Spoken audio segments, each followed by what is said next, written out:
नमस्कार फरीदाबाद में दीपा मिश्रा। फिलहाल हम खड़े हैं डीसीपी एनआईटी ऑफिस पर, आप देख सकते हैं, और एक परिवार यहाँ खड़ा हुआ है। बता दें 31 दिसंबर को एक छोटी बच्ची के साथ दुष्कर्म का मामला सामने आया था नगला एनक्लेव पार्ट 2 से। ये वही परिवार है और अभी क्या हुआ है इनके साथ, क्यों इस परिवार को यहाँ आना पड़ा, बात करेंगे उनसे। क्या नाम आपका? राजू नाम है जी मेरा। राजू जी, आज क्या हुआ है जो आप यहाँ आए हैं डीसीपी ऑफिस? 13 तारीख को मेरे साथ झगड़ा हुआ था जी सुबह। किसने किया? मैं शकल से जानता हूँ जी उसे। अच्छा, नाम नहीं पता आपको? जिसके साथ झगड़ा हुआ था उसका नाम भी पता है मुझे। हाँ, क्या नाम था? उसका नाम राजू था जी। अच्छा, हाँ जी। तो क्या हुआ था 13 तारीख? 13 तारीख को मैं सुभाष चौक वाइन शॉप पे गया था वाइन लेने, तो वहाँ मेरे साथ मारपीट करी उसने। हाँ, उसके बाद मेरा सर्वर फाड़ दिया। फिर मैं चौकी जा रहा था तो 2 बंदे और आते हैं जिन्होंने नकाब पहन रखा था, तो वो कहते हैं कि अपना केस वापस ले ले। मैंने कौन सा केस वापस ले लूँ, मैं तो अभी जा रहा हूँ केस करने इसके खिलाफ। तो कह रहे ये नहीं, अपनी लड़की वाला केस वापस ले, नहीं तो तू ऐसे पिटेगा, ऐसे ही किसी दिन तेरे को टहला देंगे। अच्छा, जो आपके साथ मारपीट हुई उसका कहीं ना कहीं ताल्लुक जो था वो बच्ची के केस से? हाँ जी।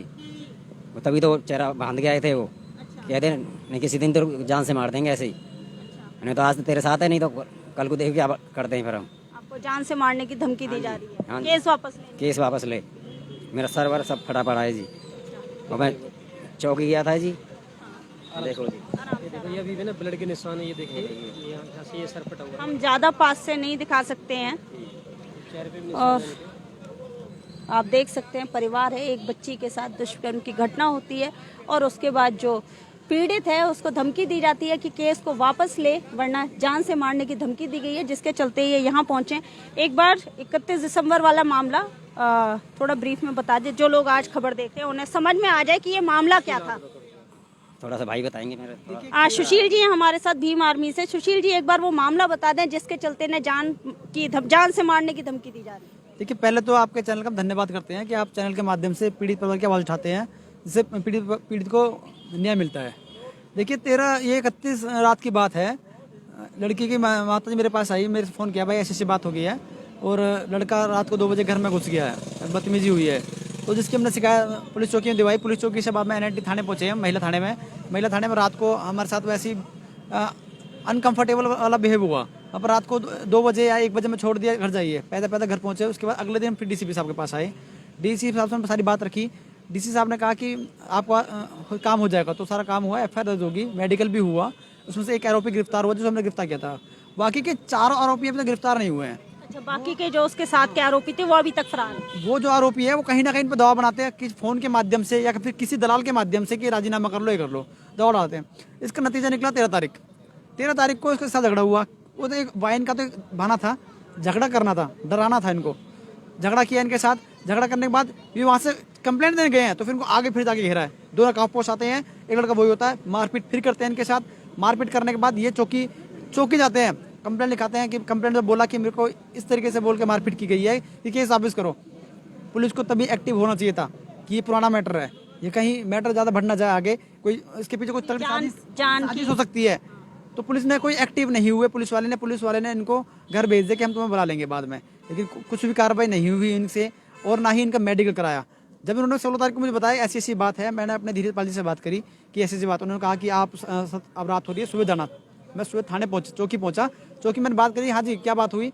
तो उन्होंने कहा कि ऐसे कोई बात नहीं है, ये ना ऐसी पी के पड़ गया होगा, सिर में चोट लगी होगी, ऐसा कुछ नहीं हुआ। तो मैंने वहाँ पर ना पूरी CCTV निकाले आस पड़ोस के वहाँ पर, तो वहाँ पर ऐसा कुछ भी प्रतीत नहीं आया। वहाँ पर ये लड़के को मार रहे थे, ये आई विटनेस है टिंकू, वहाँ पर उसने बचाया था इनको, और पुलिस वाले बोल रहे हैं ऐसा कुछ हुआ ही नहीं। तो मैंने पुलिस वाले वीडियो दिखाई, तो पुलिस वाले चुप हो गए। फिर मेरे से बोलते हैं कि राजकुमार ने कहा कि भाई इसको खत्म करा, इस मैटर को। मैंने कि खत्म नहीं, इसमें कार्रवाई करो आप। तो कह रहे अगर CCTV फुटेज नहीं होती तो ये माना ही नहीं जाता कि इनके साथ मारपीट हुई। हाँ जी। आपने मेडिकल करा लिया? नहीं कराया, कुछ नहीं कराया। ये इन्होंने मुझे खुद 16 तारीख को बताया ऐसी बात हो गई है। अगर ये मुझे 13 तारीख को बताते तो मैं तुरंत कार्रवाई करवाता। 16 तारीख को चौकी पहुंचे तो कह रहे हैं कि दूसरी कंप्लेंट दो। मुझे शक हुआ कि दूसरी कंप्लेंट जब मांगी है तो इन्होंने पहले वाली कंप्लेंट गायब कर दी है, जो बहुत बड़ी लापरवाही है पुलिस की। और हमारे धीरजपाल जी ने बात भी की उनसे, तो उन्होंने बताया कि वो कंप्लेंट देके गया ही नहीं है। तो पुलिस वाले कहीं ना कहीं बातों घुमा रहे, मिले हुए साजिश लग रही है कि कहीं ना कहीं पीड़ित परिवार को दबाया जाए और राजीनामा कराया जाए, ऐसा प्रतीत हो रहा है जी। हमारे साथ भीम आर्मी से धीरज पाल जी हैं। जी धीरज पाल जी, मैं पहले तो आपको धन्यवाद करूंगा, आप मीडिया बंधु आए किसी पीड़ित की आवाज़ उठाने के लिए। दूसरा मैं ये बताना चाहता हूँ, इनकी अभी भाई ने ब्रीफ किया, इनकी बेटी के साथ में कुछ हुआ था 30-31 तारीख को।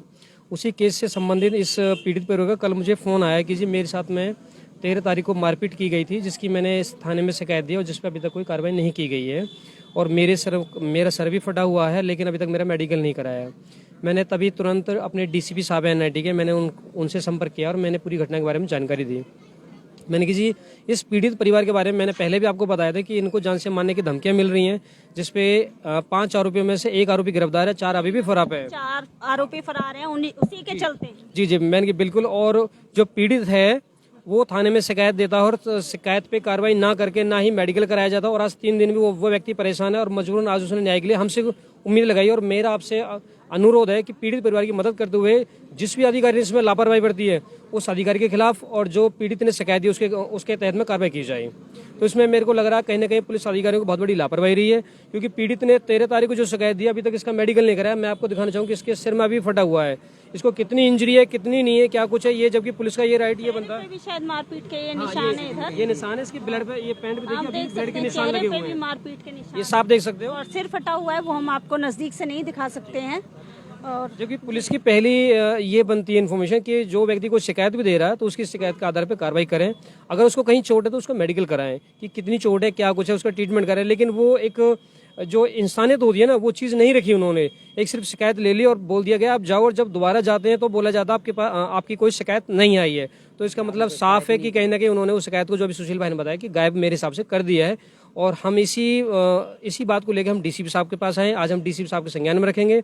मैंने कि जिस अधिकारी ने इस तरह की लापरवाही बरती है उस अधिकारी के खिलाफ और इनकी दी हुई शिकायत के आधार पर जिन्होंने साथ में मारपीट की गई है उनके साथ में कानून कार्रवाई की जाए ताकि इनको न्याय मिल सके। टिंकू जी हमारे साथ खड़े हुए हैं, जो उस वक्त मौजूद थे जब इनके साथ मारपीट की गई है। क्या हुआ था, सीधे मारना शुरू कर दिया? मैं तो ACP ऑफिस से आया था, किसी मैटर में गया था। तो वहाँ से आने के बाद मैं एक बिरयानी की दुकान है, वहाँ पे कैमरे लगे पड़े हैं। तो मैं और वो बिरयानी वाला हम दोनों साथ ही गए थे। तो हमने देखा तो इन दोनों में आपस में बहस हो रही थी। हमने सोचा कि आपस में नया कोई छोटी छोटी बात हो रही होगी। तो उसने क्या काम करा, पत्थर उठाया और पत्थर इसकी टाँट में मार दिया। ये नीचे गिर गया और इसके ही ऊपर लेट के इसे मारने लग रहे थे। मैं गया, वहाँ आसपास जो लोग थे उन्होंने बचाने किसी ने बचाया। मैं और 2-3 जने बिरयानी की दुकान पे थे। कितने बजे का मामला? ये 1 बजे के लगभग की बात है। जी हाँ, मैं और बिमल बिरयानी वाला है जो, वो हम दोनों गए इसके पास और छुड़ाया हमने इसको।